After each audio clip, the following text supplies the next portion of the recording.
Students and staff at Albany Senior High School in Tāmaki Makaurau are being asked to stay away from school while Public Health Safety identified close contacts of an infectious measles case at the school last week.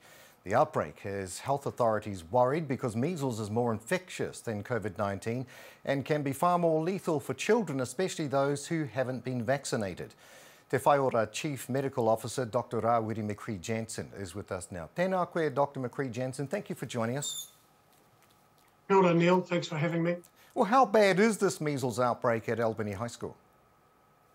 Yeah, look, it's not technically an outbreak yet. We've got cases, and I think we've got a young person, 15, at Albany High School, and a family member now confirmed there's measles cases.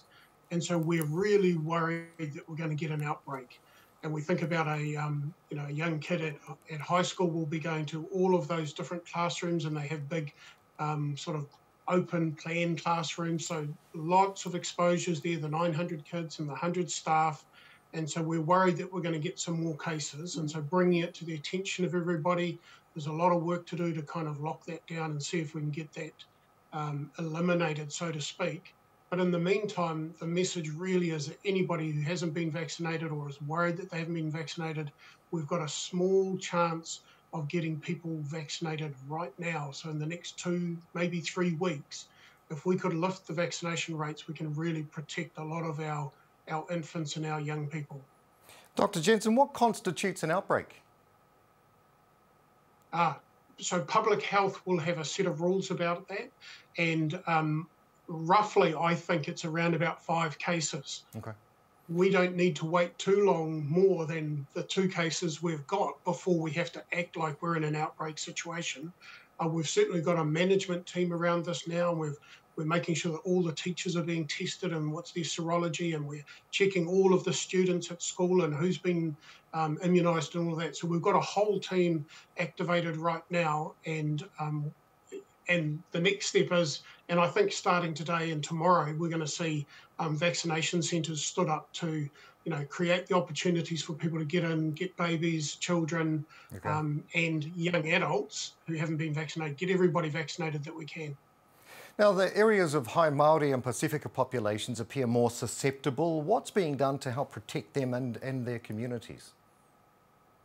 Yeah, so we've got a bit of a communication campaign that's going to start. We're going to hear a bit of noise. We're going to see a bit of stuff about the measles cases and the importance of getting yourself protected.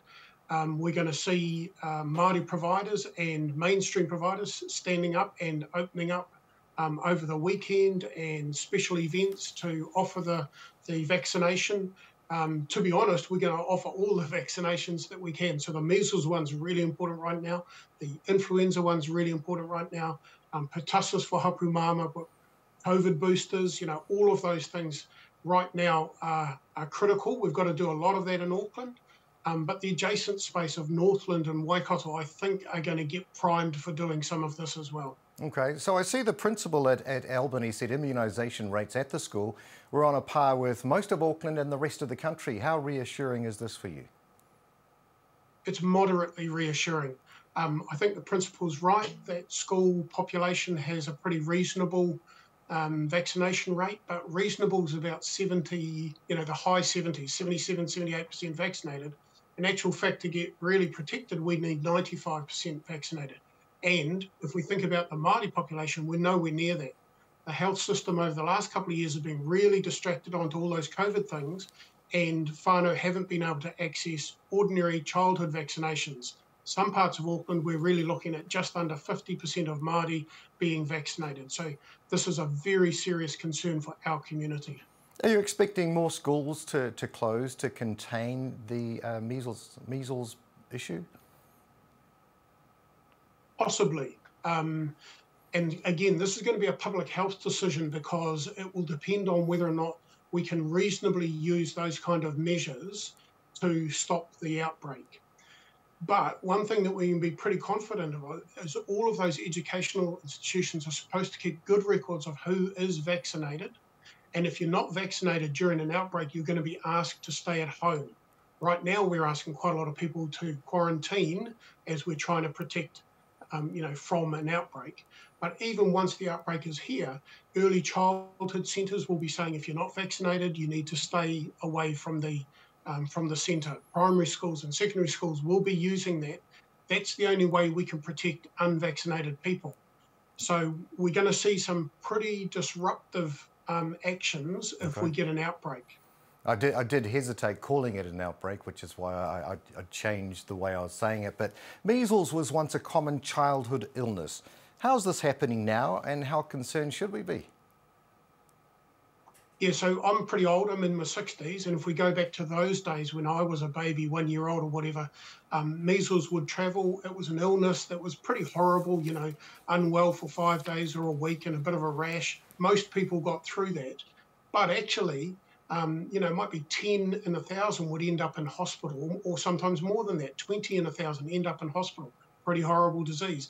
And it might be 1 or more in 1,000 die. The truth is, now that we've got a vaccine, we can protect our babies, we can protect our infants from those kind of outcomes. And so that gets us way more engaged in the idea of making sure that people are vaccinated so that we don't get those terrible outcomes. And, let's just be honest, we exported measles from Auckland to Samoa with tragic effects in 2019.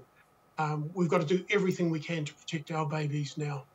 Te Whai Ora Chief Medical Officer Dr. Rawiri McCree-Jensen, thank you so much for your time today. Appreciate the mahi you're doing. Ngā mihi. Kia ora, thank you.